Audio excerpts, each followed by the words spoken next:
Welcome to Pop Culture Retro, which was recently voted the 15th best podcast by the residents of Golden Years Retirement Community in Boca Raton, Florida. Each show will revisit some of your favorite pop culture memories with insider and outsider perspectives. Now, please help me welcome your hosts, Moosie Drier and Jonathan Rosen. Hello, and welcome to another edition of Pop Culture Retro. I'm Jonathan Rosen with Moosie Drier, and today we're excited to have on an award-winning songwriter who has written for and with artists such as Diana Ross, Chicago, Kansas, Manhattan Transfer, Kenny Loggins, Bette Midler, Natalie Cole, Olivia Newton-John, Joe Cocker, Bonnie Raitt, Josh Groban, Cher, and Rod Stewart, including the worldwide #1 hit, Rhythm of My Heart. His songs have been on 35 million CDs, and he has recorded 16 albums of his own material. He's also become an amazing visual artist and is also the subject of a new biography called Rhythm of My Heart. And most importantly, he's a fellow Brooklyn guy. Please help us welcome Marc Jordan. Marc, thanks so much for joining us today. Thanks for having me, guys. Welcome. Wow, what an intro. When are you Yes. going to get your start in the business? I know. Jeez. So we normally ask people if they came from families who had backgrounds in performing. We know you did. So your dad was Charles Jordan, who was a singer. Can you talk about him a little? Well, he was born in Montreal and he moved to New York, and we lived in Brooklyn for a while, and that's where I was born. And he was sort of a radio star. Mm-hmm. And in those days, you got sponsorships like Demoria cigarettes would bring you Charles Jordan, and they would sponsor him for half an hour on the radio. And that was sort of that kind of thing. Well, I just got to ask quickly, where in Brooklyn did you live? I was trying to find the address the other day, and I never did, and I never knew the address actually. Or the neighborhood? Yeah, I know it was right opposite a park. Okay. According to my brother. I was Sheepshead Bay. So. Oh. Yeah, that's all unfamiliar to me, so Right. I'm no help here. So, when did you first realize? Do you remember when you first realized you had musical talent yourself? Well, I guess when I was really young, because my brothers took piano lessons, and I would listen to them practice, and they'd be, going nuts, swearing, and try to, pick these songs out, and then I would just go and play them. And they hated me because I could pick them up by ear, right? Mm-hmm. And I played them without even looking. And it was a good thing too, because I'm dyslexic and I never really could learn to read music. Oh, we're going to ask you about that. Yeah. First of all, who did you listen to as a kid? Who were your influences? Well, my father said a very wise thing to me when I was young. He said, if you really want to hear how a lyric should be sung, listen to how women sing lyrics.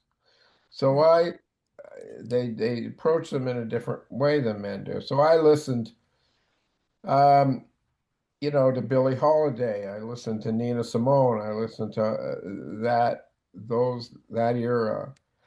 And also, when I was young, my mother bought me a radio, and it had a screw on the back for an antenna, and I ran a wire from that antenna screw out, and I attached it to the drain pipe in our house, which was galvanized metal. And so our house became a giant antenna. And this was after we moved to Toronto. And so if there was a storm in, Cincinnati or something, I could get the gospel hour in Louisiana.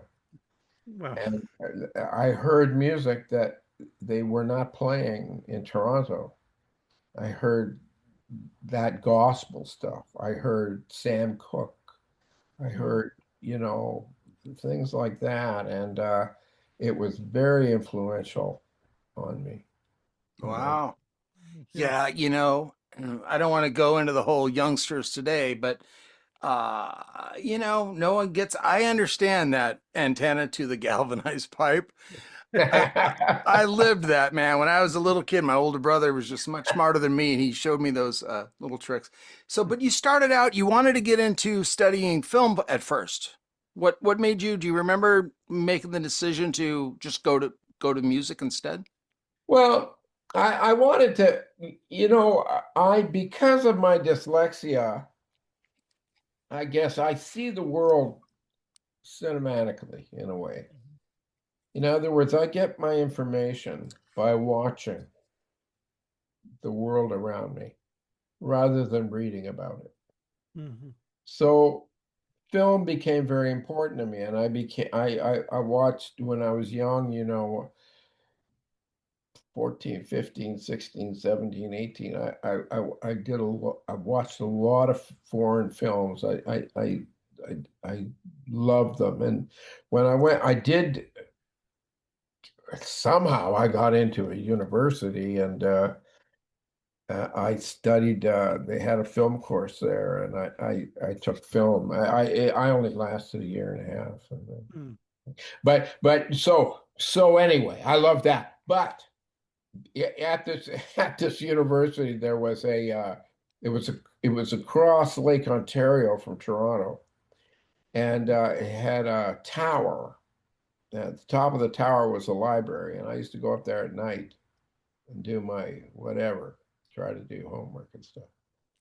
And I'd look out across the lake at the lights of twinkling, the lights of Toronto, and I was green with envy because I knew all my friends were playing in bands in Toronto, and it just ate me up, So I Right. finally gave up and went Yeah, you back. know, I just I think we all know this. Like your brothers had this were envious because they were like apparently they were cursing and not really getting them right, and you were just you could play, you know, with your ear.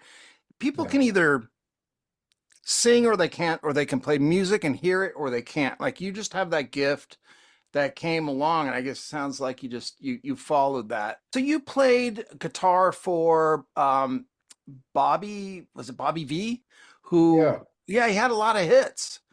Yeah. So how did that come about?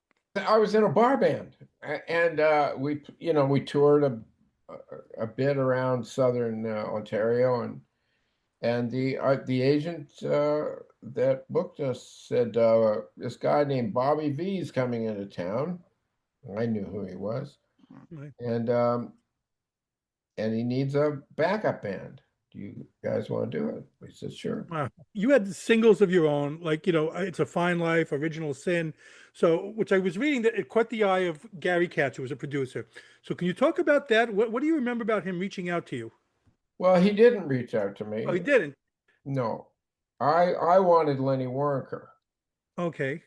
And but Gary had been sitting around in an office at Warner Brothers forever, and he wouldn't take any projects. And then when he heard my demo, he said, "Oh, I'll do Mark." And so I didn't get to work with Lenny, and Gary was not my favorite. Oh, really? Well, can you remind us who's Lenny Worker? Lenny Waronker was head of A&R, and he produced. Oh, he produced James Taylor. Hmm, He produced a lot of wonderful artists, Mhm. and okay. um, but he was a real music guy. Gary really actually wasn't. Well, we want to get into a second about all the songs you've written for people, but because you've written songs that have sold like millions of copies. So, before we get to the individual collaborations, how did that start for you? And that they got you to start writing for other people, and what's that feeling of seeing music's biggest names like sing your songs and topping the charts with them? It's a trip, man. Yeah. Well, how did it begin? How it happened was that I did this record with Gary, and it didn't do very well. And so I thought, well, I'll you know, work for a publisher for a while and write songs, you know, and I made another record for Warner, but with Jay Graydon, but in the meantime, I thought, well, I'll write for Warner Publishing, and so I did that, and just to make some money, Mhm. and I enjoyed it, and I I was, you know, driving down literally Hollywood Boulevard in my old torn up, in my old ragtop Oldsmobile, you know, and the top was all buggered up, and I heard Dinah Ross come on the radio, and she Mm. was singing my song, and, Wow. and I pulled over and Mm. almost cried, you know. Wow. Yeah. Then I got to write with her too after that, and she, what a lovely woman she was. So, We were gonna ask him. Yeah, good. do you write songs specifically for an artist, or do you write the song and then shop it, and then maybe the right artist for the piece will fall into place? I don't have that skill. There are people that have the skill who will go, oh, Dinah Ross. Well, I can write a Dinah Ross I song see. and Mhm. do that, but I actually cannot do that. I don't have that ability. I just have to write what I think is true for me at the time. And then you know, when I was with writing for publishers, it would go into the big pile, and they would the song pluggers would go through it, and they would go, oh well, this would be good for that person, that would be good for another person, and then they would take it to those people. Hmm. And when an artist like interprets one of your songs, are you there for the whole process, collaborating with them, or once they decide to take it on, is your involvement like done or off to the side? It's done unless they ask me to come in, See, but but usually they have their own take on it, Mhm. and you know, you have to be you have to respect that. sure. So, let's talk about "Rhythm of My Heart," which became a massive hit for Rod Stewart. It was even played before the Commonwealth Games. So, how did that collaboration come about? And what is Rod like? Oh, he's amazing. I'm working with him now, actually. Oh, really? Yeah, I'm on his new record. How did it start with Um, him? Yeah. so I've written more for him than anybody. Hmm. Oh yeah. I don't even know if he knows that, but I've been written for him for years and years and years. He's been doing my songs. But it it it was a song. I didn't have him in mind when I wrote it. Rhythm of My Heart, I'm talking about. I just was sitting in my studio one day and I just came up with that chorus. And I took it to John Capek, who was my collaborator, Mhm. and he and I finished it together, and I came up with the lyric, and it's about a guy. It's about a soldier who's dreaming of home. Really, is what the song is about. And Rod heard it, and he loved it. For the rhythm of my heart is beating like a drum. With the words I love you rolling off my tongue. Have you been in the studio with artists doing your songs? I don't think I have. I don't think I Really? ever have been. That's Interesting. amazing. Yeah. Because an actor or a director in film, sometimes the writer they don't want anywhere near, and another time, other times they're like, okay, what did you mean? What is your interpretation of this? Maybe I can get a better feel.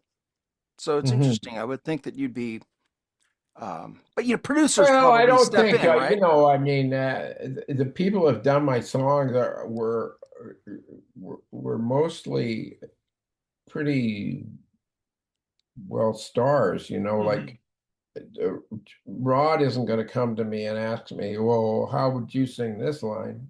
You know, and neither is Olivia or Diana Ross. They're not going to ask me how to, you Yeah. know, If they didn't have that built-in talent to know how to interpret they wouldn't be anyway, where they were, wouldn't right? be exactly. Exactly. Yeah. I was going to ask if you ever got nervous, like, or, you know, intimidated or whatever, knowing you're going to be writing for like a Diana Ross or somebody like that. But it doesn't sound like you know ahead of time. You just write the truth. Well, I did write with Diana Ross, and it was when I was calling her, I was a little nervous, but she was amazing. She immediately made me feel comfortable. I love that. She's just That's such great. a lovely. It's funny though, getting there. I had to call, like they gave you 4 or 5 weird things to say. Like, so you'd dial a number, and then you'd say, someone would pick up, and you'd go, Jack Rabbit. And then they'd switch you over to somebody else, and then you'd say, That's right. That's funny. Like somewhere over the the dove rainbow, flies and at then- midnight. Yeah. Yeah, exactly. And then Yeah. you get to Diana, but a sweeter person. She was just so wonderful to me, and That's great.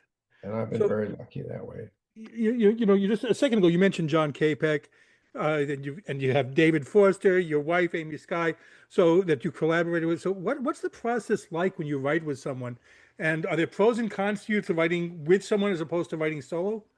Well, I always like to write. I'm a melody and lyric kind of guy. Sometimes I come up with, I'll come up with some chords that I like, but I try to work with people that are better than me, and at putting tracks together, because I'm okay, but not great.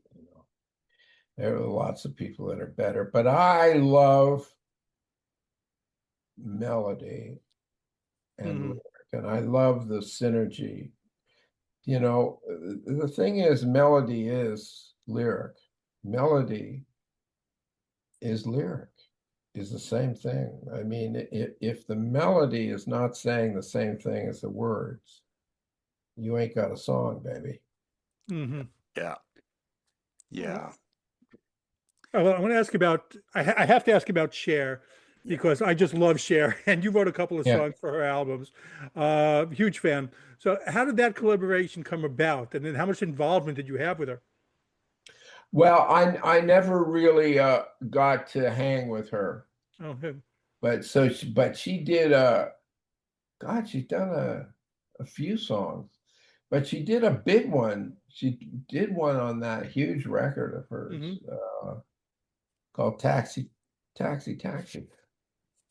Yeah. And that was a funny song. It was unusual because I got a track from a guy in New York, and I never ever talked to him. My publisher just sent it over to me, and I thought he would be in touch, or I would be in touch with him, but I never ever talked to the guy. And I wrote this song. I gave it. I wrote he wrote the track, and I wrote a melody and lyric over it, and then Cher heard it and liked it, and put it on that big record. Because that record was like such a transformative period for her musically. It kind of helped relaunch her. So is that something that you like take pride in later on? Like, I was part of that. Yeah, in a way, listen, anytime someone takes your song and it helps them succeed at what they're doing, it's wonderful. And but it's a two-way street, they help the writer, and the writer should help. Yeah, absolutely. Do you have favorites of songs that people have covered of yours? Yeah, well, Rod has done a bunch that I really liked. And What are your Rod Stewart songs? oh man. I don't know. Uh, I mean, a Soul on nutshell. Soul, Charlie Parker Loves Me, Mhm. This, Rhythm of My Heart, 3 or 4 more. Hmm. Can't think of what they Goodness are. Amazing. gracious. Yes, it's incredible. Yeah. So you've had so many He solo calls me he calls me his tiny sausage. That's great. Okay. Oh, my tiny sausage. All right then. Well, How did you know? you've had so many solo albums as well. I mean, so is there more satisfaction to you, like singing a song that does well for you, or when you write for someone else and it does well? I love making records, Doesn't matter, right? you know, and I'm a selfish prick, you know, and so I like making records and I like hearing myself sing my own songs. Uh, I mean, I just love the process. And sure. so Okay. it's Go fun ahead. for me and I like it. Well, So then let me. more Then let me. satisfying. Yes. Yeah, I'm sure it is. It's not more lucrative, I'll tell you, but it's more Well, satisfying. but one thing has nothing to do with the other. It's Right. That's right. yeah. So let's talk about your acting experience. You played Olivia Newton-John's husband in a Yeah. musical, a sports musical. Well, Score. yeah. What was that experience like? How did that happen? Whoa. Well, I thought they were asking me. I thought they got me down there to write the music for the movie. Ah, And then that I was wearing I was wearing these glasses, I think. Director just walked by me as I was gonna head into the place where the music was being vetted, and he says, "You look like the character of the husband." I said, "Well, no, I'm here to do the music." He goes, "Really? Get in and do an audition." So I said, "Okay." And I what? did Just it. hang on there. But tell me, you didn't have those glasses on those because I've lost 2 pairs since coffee this morning. So you You didn't know have what? those. I think I did, but I've got No. about 14 pairs of glasses. Well, what was it like working with her as on the show? Well, thank God she was there because she helped me with my lines and not my lines of not my lines, my script. Hmm. Yeah, yeah. It was that time of it was that decade though, wasn't it? Though. That's Yeah. right. So she really helped me, and I was was a wonderful experience because Hmm. I'm very fond of her, and Yeah. I've known her forever. I've known her. God, I've known her. Well, she's not with us anymore, Right. but Yeah. I knew her in the very early 80s. Hmm. So let's move on to the book. The Rhythm of My Heart. Was it Don Breithout? Um, Yeah. so how did the book come about? And was a book about your life something that you'd been wanting to do for a while, or just come out of the blue? How did that whole process? How did that come about for you? Well, Don and I, Don is a wonderful piano player up here, pianist, and we he's actually played with me a number of times, and then he moved to California, and then he decided to move back about 5, 6 years ago, and so you know we were in contact and hung out a little bit, and he said, and he'd done the biography of Donald Fagen. Hmm. Oh, And wow. so uh, he said, you should, you should write your autobiography. And I said, I couldn't do that, Mhm. because I just can't. Right. I don't have the ability to do that. And so he said, well, maybe I could do it. And I said, oh, sure. And then we went up to my cottage and we sat on my dock for about a week. And he, What, he just like interviewed you and then wrote it down? yeah, Okay. I mean, that was the start of it. And then it went on and on for about a Mhm. year. Got it. Hmm, interesting. Well, one of the things you talk about in your book, and you mentioned it earlier, is your dyslexia, right? Mhm. Interesting. And just my experience, and I've said it too many times on this podcast about like, because we have people who come on, there's dyslexic. For me, it actually became when I was an actor, it became an advantage for me because I had to memorize the dialogue. Yes. I couldn't do the eye to page thing, right? No one else was actually, few people were taking the energy and time to memorize and be off book. Boom. So you mentioned something about that, like you couldn't read the music, right? So you had to have it all. In How, my head. walk us through a little bit of that. I mean, it almost works as it's such a disadvantage and it's so confusing and frustrating that you can either throw in the towel or you can make it work for you and go, I'll just do the extra work and get a step ahead of it. Well, when I was learning my brother's pieces, I was a little kid and I didn't have any idea I was dyslexic, and there wasn't any name for dyslexia in those days. Yeah. But when I went to school, I got streamed into the problem kids side of the room. And I was falling behind because I couldn't really follow the lessons and understand them like other kids did. And so because there was no word or understanding for dyslexia, I got streamed into the sort of less than kids, the troubled kids. And Mhm. Yeah. it messed with my sense of myself. Sure.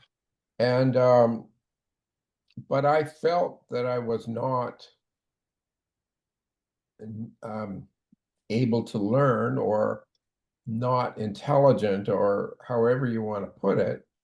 And I just saw the world in a different way. And I learned about things in a different way than people who could just pick up a book and read about someone else's experience. I had to experience it myself. So it was I was a keen observer, became a keen observer of everyday life. Mhm. And that was like, I mean, I can learn more walking down the street for 20 minutes than I can reading a book about whatever. Yeah. Know what I'm Well, saying? I yeah. can I resonate to the frequency of life as it is. I Well, feel yeah, like that's yeah. almost, sorry, Jonathan. I feel like No. almost like a blind person. What they, they, they hear things that not everyone's hearing because That's true. they're going to put it all into this observation or this. Yes, Yeah. that's very No, true. it's very interesting how the different ways of processing things. You process it differently, and there's no right or wrong way. I mean, as long as you're processing it and getting to it, it spoke to you kind of in a way that way. Yeah, definitely. But as far as learning it, being tasked to read a book and do a Right. book report wasn't very good for Sure. me, Right. But Well, but I lived my life in a way that I was always looking and trying to understand what was happening around me. And Sure. and everything around you is a microcosm. Well, going back to the book, I'm always curious about this when people write, or have books about themselves. So, did things come back to you that maybe you had forgotten about as you're going through the book? Um, yeah, yes. Now that I think about it, but I was pretty medicated for a lot of those years, and so not all of it came back, Right. and still hasn't. But Well, But I it was like that you're honest about that, yes. well, because the truth yeah. is the I mean, truth, you know? there's no reason to do a book if you're not going to be honest, right? Right. Well, yeah, of course. And I'm not proud of it, and but you know. I struggled with alcohol for years, and Mhm. I did a lot. When I went to LA, man, it was the blow years, and there Yeah. was a lot of blow, and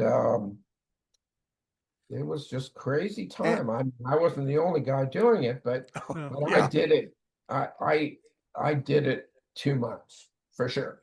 I mean, I got into situations that I blew because I was drinking too much Mhm. or did too much blow or whatever. There were things that I blew up and in the early years, and but a lot of that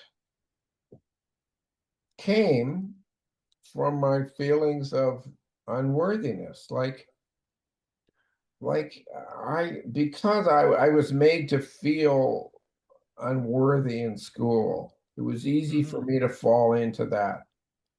So sometimes, I would be, Christ, when I got off the plane, in 2 days I was in the studio, and I've been playing bars up here in Mhm. Toronto, and then I walked in the studio, and there's Jeff Porcaro and Jay Toto. Braden and Yeah. people like that, and it was daunting for Sure. me. And it took me a while to feel comfortable. Although, that said, I have to say that especially Jeff Porcaro was he made, he helped me out and made me feel comfortable. Yeah. Jeff Porcaro, people don't know he was the drummer, the late Jeff Porcaro was the drummer of Toto.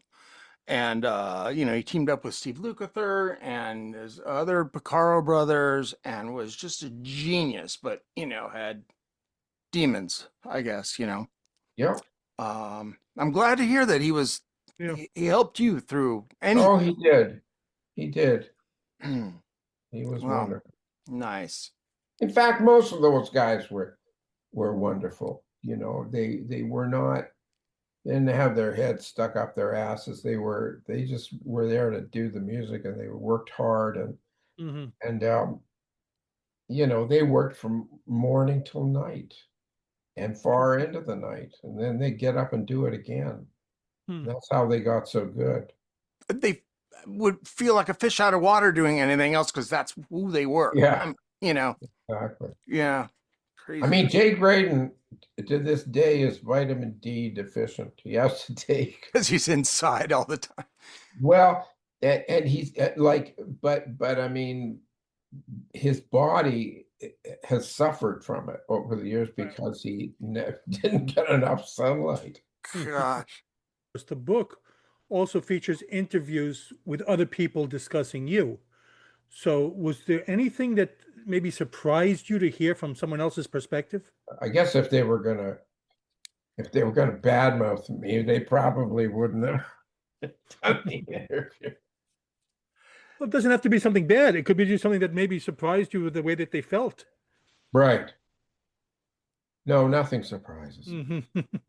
Well, in 2023, you were inducted into the Canadian Songwriters Hall of Fame. I mean, that's quite an honor. Yes, it is. Yeah, it is. Um, Yeah.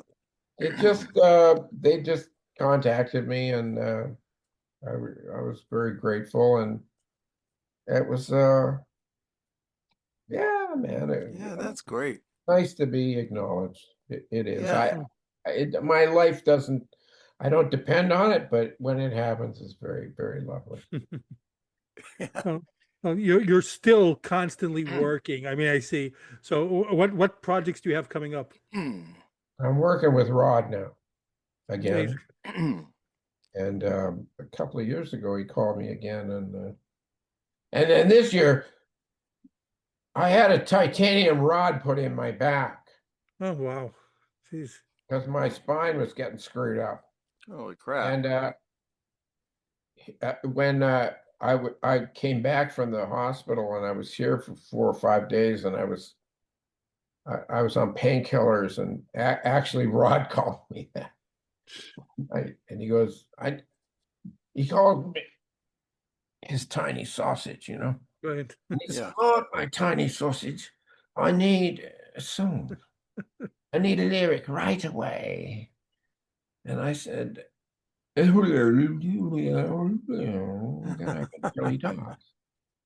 And but I did it. And then he called me a few weeks after that, and he says, "Oh, I love it." And I went, "Great." And I hung up. I realized I didn't remember writing it. Oh, interesting. The power of drugs. Yeah. Well, but it was somewhere in there inside you and it came out. So that's Yeah, That's no, pretty cool. I went back and I listened to it, and it was good. So is there an artist that you have not worked with that you've always wanted to? I'd like to have worked with Sting or somebody like that, or Sure. I always loved. It's not like you haven't had so many Right. artists in your life. It's just that it's a big world, and not everybody. There's not enough time in our lifetimes to actually do absolutely everything or work with every single No. person you've always wanted to. So I was just curious as to who the Oh, like to and me. it's hard, it's like because for the last 20 years I've been in my studio, Mhm. and I get out and play now and then, but I'm mostly in my box, and I'm not hanging out like I used to, so I don't get to meet tons Well, of people. get out there and get some vitamin D, though. Don't hang out in that box for too long. To me, I'm not kidding you.